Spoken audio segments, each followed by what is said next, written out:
आयुक्त हैं, जो भारत के इलेक्शन कमिश्नर थे अशोक लावसा जी, उनकी भी जासूसी, मीडिया ऑर्गेनाइजेशन की जासूसी, जिनके नाम पर अब तक जो सामने आए हैं वे भी बहुत से नाम हैं।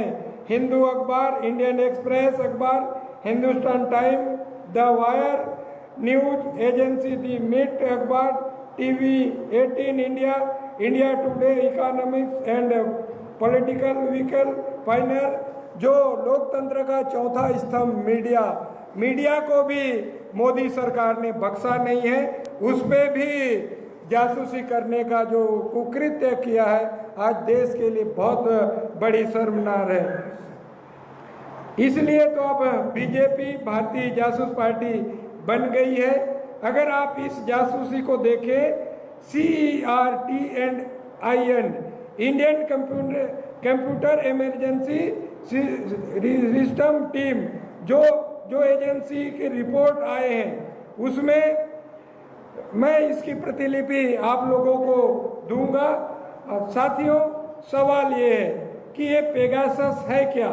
ये एक इजरायली कंपनी है, NSO, और ये कहते हैं कि ये सॉफ्टवेयर केवल और केवल सरकार को ही बेचते हैं। और कल ही लोकसभा में मंत्री जी का बयान आया था कि सरकार का इसमें कोई हाथ नहीं है, जब पहले इसका उत्तर लोकसभा में ही आया था कि इतने की जासूसी हो रही है।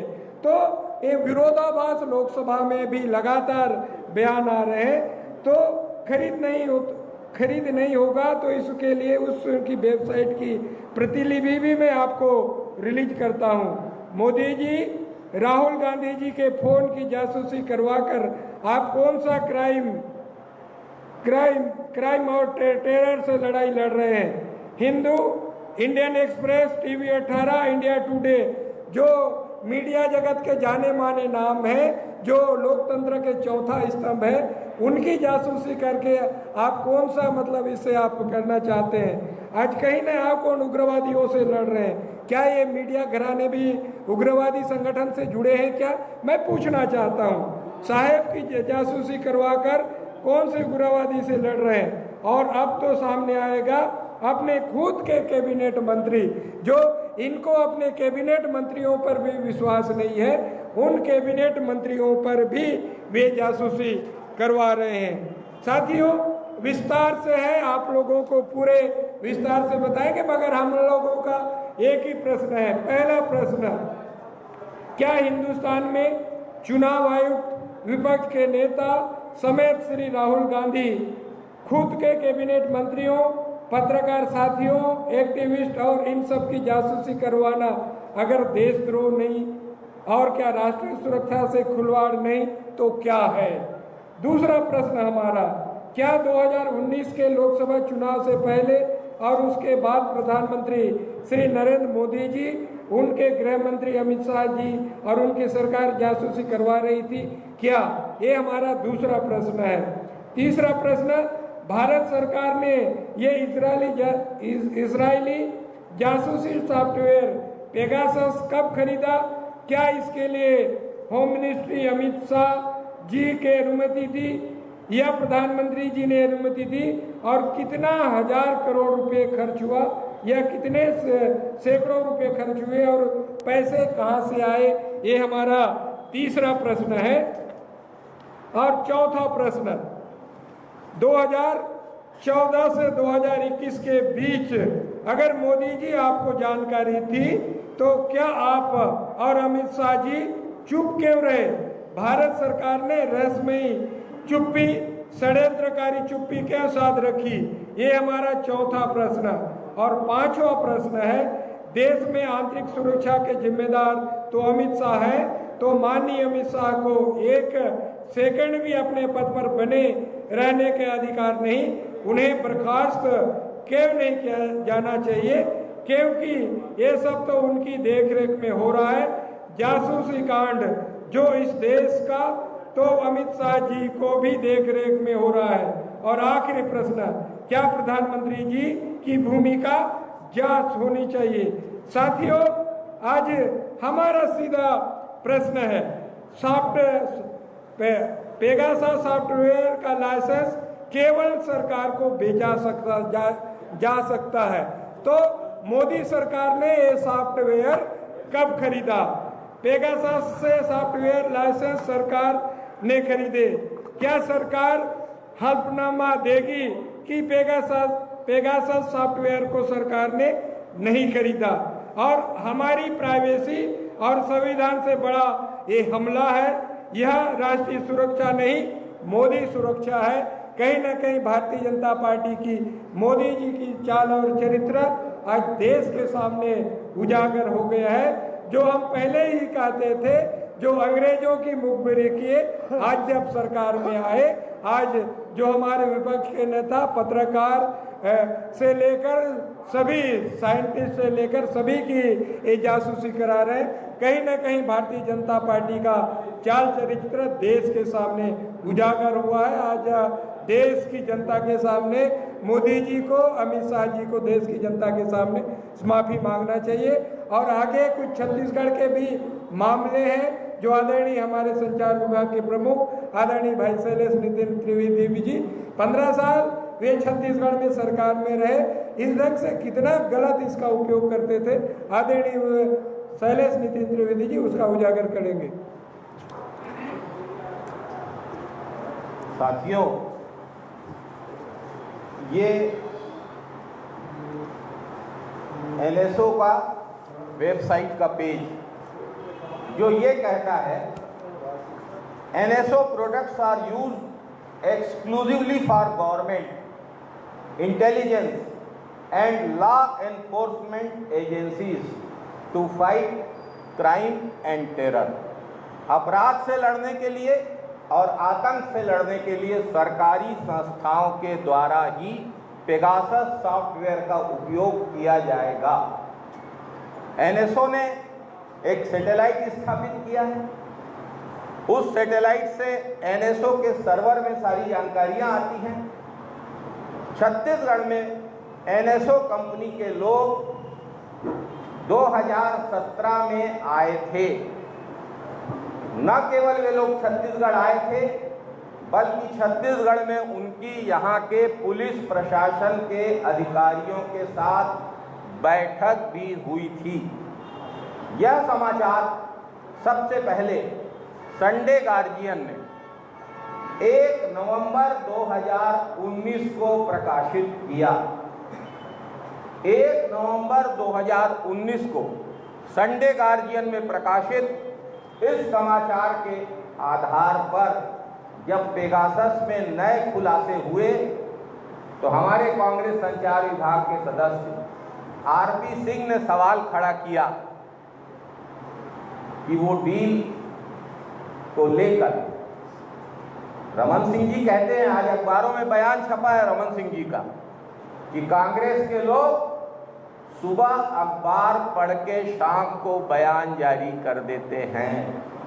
मैं आपके माध्यम से रमन सिंह जी को बताना चाहता हूं कि उस समाचार को प्रकाशित हुए 500 दिन से अधिक समय बीत गया था और वो समय बीतने के बाद कांग्रेस के संचार विभाग ने उस मामले को तब उठाया जब पेगासस को लेकर नए खुलासे हुए। राज्य सरकार के द्वारा 10 नवंबर 2019 को संडे गार्जियन में यह समाचार छपने के बाद मुख्यमंत्री भूपेश बघेल जी के द्वारा राज्य में एक समिति गठित की गई, जिसकी बाकायदा समाचार पत्रों में घोषणा भी की गई। इस समिति के प्रमुख राज्य के गृह सचिव सुब्रत साहू हैं। मुख्यमंत्री जी द्वारा गठित इस समिति में राज्य के DGP, director general of police, DM Awasthi, DPR, तत्कालीन डीपीआर, संचालक जनसंपर्क विभाग तारम प्रकाश सिन्हा इसके दूसरे सदस्य हैं। और चूंकि ये मामला इंटेलिजेंस विभाग से संबंधित है, इसलिए हमारे राज्य के आईजी इंटेलिजेंस भी इस समिति के सदस्य हैं।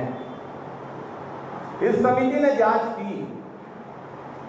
जब सरकार बनी थी कांग्रेस की, उस समय मीडिया में इस आशय की खबरें आई थी, हम सब ने पढ़ा, आप लोगों ने भी पढ़ा कि चिप्स और दीगर सरकारी कार्यालयों से एक गाड़ी कागज लाकर शंकर नगर बीटीआई मैदान में जलाए गए थे।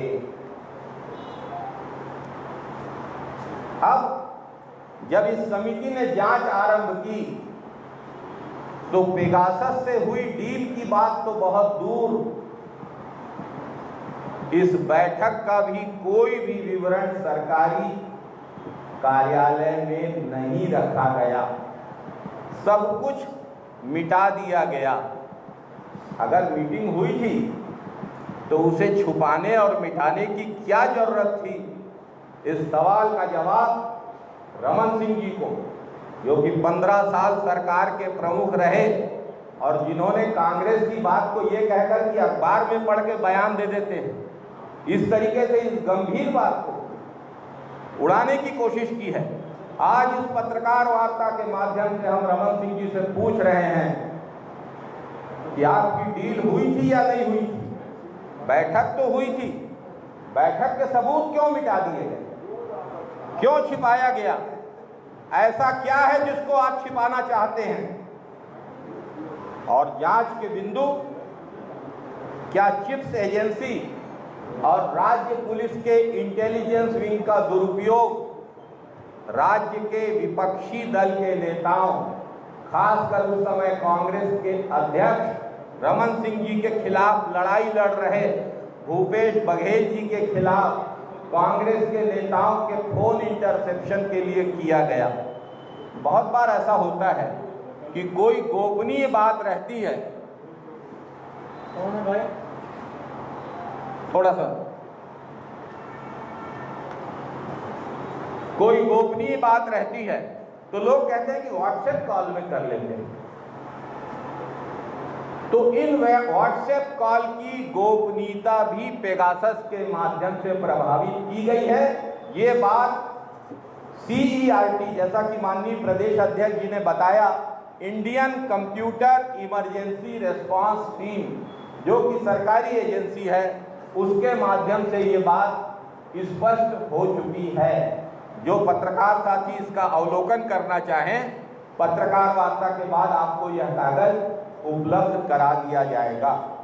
तो मैं कह रहा था, जांच के बिंदु, क्या चिप्स एजेंसी और राज्य पुलिस के इंटेलिजेंस विंग का दुरुपयोग किया गया है?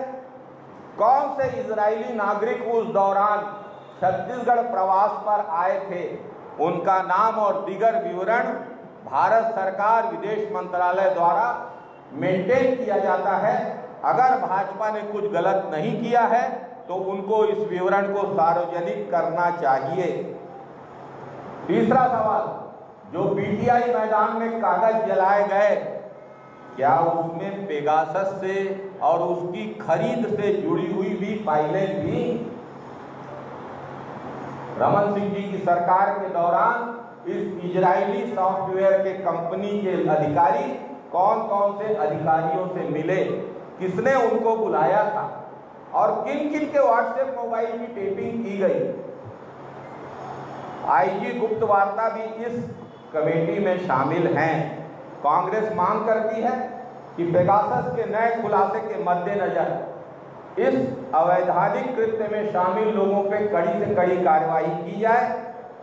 हम राज्य सरकार से मांग कर रहे हैं, छत्तीसगढ़ सरकार से हमारी मांग है कि पेगासस के नए खुलासे के बाद NSO और छत्तीसगढ़ सरकार के बीच जो भी मेल ट्रांजैक्शन हुआ है, मेल पे बातचीत हुई होगी, मेल के आधार पे अपॉइंटमेंट तय हुए होंगे। यदि वो मेल मिटा दिए गए हैं तो भी उसे निकाला जा सकता है। हम मांग करते हैं कि सरकार इस मामले में आगे जांच करवाए। हमें पूरा विश्वास है कि छत्तीसगढ़ में माओवाद के खिलाफ लड़ाई के आड़ में विपक्षी दलों और खासकर तत्कालीन प्रदेश कांग्रेस अध्यक्ष भूपेश बघेल और कांग्रेस नेताओं के खिलाफ राजनीतिक षड्यंत्र छत्तीसगढ़ में रचा गया है।